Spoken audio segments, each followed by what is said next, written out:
भद्र जी सत्य स्वरूप हैं। बहुत ध्यान पूर्वक सुनिएगा।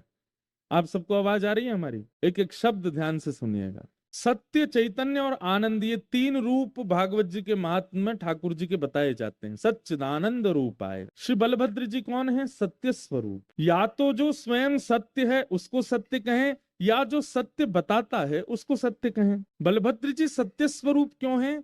क्योंकि जगन्नाथ जी के इस त्रयी स्वरूप में श्री बलभद्र जी ऐसे हैं जो आचार्य रूप धारण करके आते हैं पृथ्वी पर। बहुत ध्यान से सुनिएगा। बलराम जी आचार्य स्वरूप धारण करके आते हैं पृथ्वी पर कलिकाल में। किनका स्वरूप धारण किया आपने? श्रीमद रामानुजाचार्य जी महाराज। रामानुजाचार्य जी जो हैं वो शेषावतार हैं और शेष ही बलभद्र जी बनकर के आए हैं।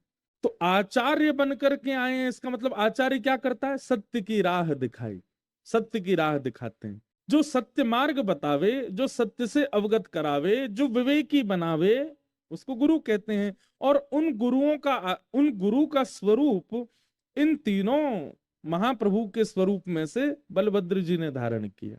इसलिए सत्य, बलराम जी सत्य स्वरूप है। और रामानुजाचार्य जी के संग तो एक अद्भुत लीला जगन्नाथ महाप्रभु ने की। हमारे श्री जगन्नाथपुरी में भाव की सेवा प्रधान है। भाव और नियम, ये दो सेवा वहां पर विशेष है। कल मुझे लगता है संभवतः जगन्नाथ जी ने शयन 2:30 बजे किया रात को। क्यों?